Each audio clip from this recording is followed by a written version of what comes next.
Hello दोस्तों, स्वागत है आपका आज की इस वीडियो में। आज की इस वीडियो में हम कोशिश करेंगे कि आज सारे राज खोल दिए जाएं। तो राज खोलने से पहले हम थोड़ा सा रिवीजन करेंगे कि आखिर हमने राज बनाए कैसे थे। तो एक अल्फ़ाबेट से हम रिवीजन कर लेंगे। मान लीजिए सी हमें गिवन है, इसके कॉरस्पॉन्डिंग हमने इसकी पोजीशन के हिसाब से इसको एक नंबर दिया था। दो नंबर्स फिर हमने अपनी मर्जी से चूज किए थे। एक को हम इसकी पावर बनाएंगे, एक से हम इसको डिवाइड करेंगे और इस प्रोसेस को करने के बाद हमारे पास जो रिमाइंडर बचेगा उस रिमाइंडर की फॉर्म में हम इस गिवन मैसेज को फिर से एनकोड करेंगे। इस तरीके से हमने एनकोडिंग की थी हमारे मैसेज की। अगर आप पिछली वीडियोस को रेफर करेंगे तो आपको इसके बारे में ज़्यादा इन्फॉर्मेशन मिल सकती है। तो अब हम जानेंगे कि आखिर मैसेज को डीकोड कैसे करते हैं। तो डीकोडिंग स्टार्ट करने से पहले हमें कुछ बातें हमारे गिवन नंबर्स के बारे में पता होनी चाहिए। जैसे कि हमारे पास जो दो नंबर जो हम अपनी मर्जी से चूज कर रहे हैं, जो कि रैंडमली हम चूज कर सकते हैं, वो इतने भी रैंडम नहीं हैं जितने हम सोच रहे हैं। उनके लिए कुछ बातों का, उनको चूज करते हुए हमें कुछ बातों का ध्यान रखना ज़रूरी है। जैसे कि एन को चूज करते हुए हमें यह ध्यान रखना पड़ेगा कि ये हमेशा दो प्राइम्स के प्रोडक्ट की फॉर्म में ही हो। मतलब दो प्राइम नंबर्स, मान लीजिए 19 और 23, तो हम हमेशा दो प्राइम्स को चूज करके उनके प्रोडक्ट की फॉर्म में ही हमारे गिवन नंबर को चूज कर सकते हैं। यानी कि यहाँ पे हमने एन को चूज किया 437। 437 दो प्राइम्स के प्रोडक्ट की फॉर्म में, मान लीजिए P और Q, ये दोनों प्राइम्स होने चाहिए। इन दोनों प्राइम्स की फॉर्म में ही हम n को चूज कर सकते हैं। कोई और नंबर, जैसे कि मान लीजिए 16 है, 16 2 इंटू 2 इंटू 2 इंटू 2, चार टूज के प्रोडक्ट की फॉर्म में लिखा जा सकता है। इस वजह से 16 को हम यूज नहीं कर सकते, क्योंकि 16 जो है वो दो प्राइम्स के प्रोडक्ट की फॉर्म में नहीं लिखा जा सकता। हमेशा वही नंबर चूज करने हैं जो दो प्राइम्स के प्रोडक्ट की फॉर्म में लिखे जा सके। दूसरी बात, जो हमारा k है वो k और एक नंबर S1 जो हम अभी फाइंड करेंगे, उन दोनों का HCF हमेशा 1 होना चाहिए। S1 यहाँ पे क्या है? S1 हमारे पास यह है, ये दो नंबर्स P और Q में से एक एक माइनस करके उनका प्रोडक्ट। तो k को चूज करते हुए हमें इस बात का ध्यान रखना पड़ेगा कि जो नंबर हम k की जगह पे चूज करते हैं उसका और S1 जो नंबर हम बनाएंगे P-1 और Q-1 के प्रोडक्ट से, उन दोनों का HCF इक्वल टू 1 होना चाहिए। उसके बाद हमारे पास डी कोडिंग के लिए N का पता होना, P का पता होना, Q का पता होना और K का पता होना बहुत ज़रूरी है। N, P, Q, K ये चारों चीज़ें हमें पता होनी चाहिए। उसके बाद ही हम डीकोडिंग को शुरू कर सकते हैं। तो चलिए अब इस सारी इन्फॉर्मेशन के बाद हम अपनी डीकोडिंग को शुरू करते हैं। मुझे सुबह सुबह एक मैसेज आया था, उस मैसेज को डीकोड करते हैं। आखिर इस मैसेज में क्या लिखा हुआ है? इस मैसेज के साथ हमारे पास इन्फॉर्मेशन आई है कि K यहाँ पे 3 यूज़ किया गया, N यहाँ पे 391 यूज़ किया है, जो कि P इंटू Q 17 इंटू 23 के इक्वल है। 17 इंटू 23 के इक्वल है, यानी पिछली बताई सारी रिक्वायरमेंट्स का अच्छे से ध्यान रखा गया है।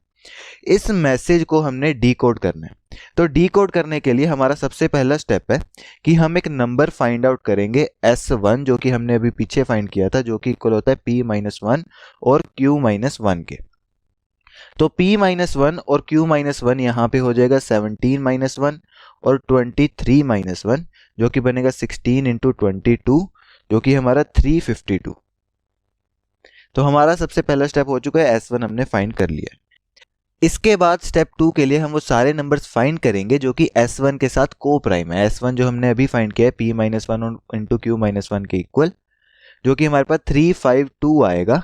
352 के सारे को प्राइम्स, यानी कि वो सारे नंबर जो 352 से छोटे हैं और जो 352 के साथ HCF 1 देंगे।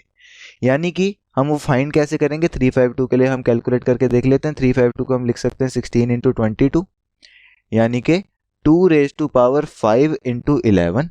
11 के लिए हम अलग को प्राइम्स को कैलकुलेट कर सकते हैं, जो कि आएंगे हमारे पास 10। ऐसे 10 नंबर्स हैं जो कि 11 के साथ को प्राइम होते हैं, और 2⁵5 के कॉरस्पॉन्डिंग हमें मिलेंगे 2⁵5 इंटू 1 माइनस 1/2, जो कि होंगे 2⁴ इंटू 10। डायरेक्ट कैलकुलेशन भी कर सकते हैं, आप काउंट भी कर सकते हैं कि 352 से छोटे नंबर वो कौन है जो कि 352 के साथ हमें HCF 1 देंगे। यहाँ पे हमें आंसर मिलेगा 160। इसको हम बुला सकते हैं S2। तो हमने दो नंबर्स फाइंड कर लिए हैं, एक S1 जो आया हमारे पास 352 और एक नंबर S2 जो आया हमारे पास 160। तो स्टेप 3 की तरफ बढ़ते हुए हम एक और नंबर फाइंड करेंगे जिसको हम बुलाएंगे J, जो कि हम कुछ इस तरीके से फाइंड करेंगे। जो हमारे कोड के साथ हमें एक नंबर दिया जाएगा k, उसको हम पिछले स्टेप में जो हमने नंबर फाइंड किया है s2 -1 तक की पावर तक रेज करेंगे और उसको s1 से डिवाइड करने पर जो रिमाइंडर बचता है उसको हम फाइंड करेंगे।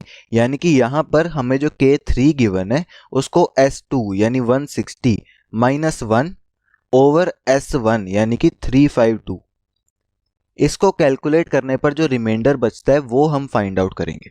इस रिमाइंडर को हम बुलाएंगे j। ये 3 स्टेप्स पूरे होने के बाद हमारे पास एक नंबर आएगा s1, एक नंबर आएगा s2, एक नंबर आएगा j। हमने कैरी फॉरवर्ड करना है j को आगे यूज करना है हमने अगले स्टेप के लिए, जो कि हमें हमारा फाइनल आंसर देगा। तो आगे स्टेप 4 की तरफ बढ़ते हुए हमारे गिवन मैसेज में से हम छोटे छोटे बिट्स को पिक करके, जैसे यहाँ पे 006 को पिक करके उसको j तक की पावर तक रेज करेंगे, यानी यहाँ पे हम 235 तक रेज करेंगे।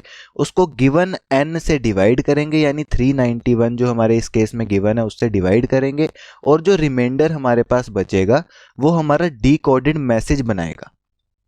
यानी कि इसको सॉल्व करने पर जो रिमाइंडर बचेगा, जो कि यहाँ पे बचेगा 192, वो हमारा गिवन मैसेज बनाएगा। तो यहाँ पे सिंगल बिट को 006 को 235 तक रेज किया, उसको 391 से डिवाइड किया, हमारा रिमाइंडर बचा 192।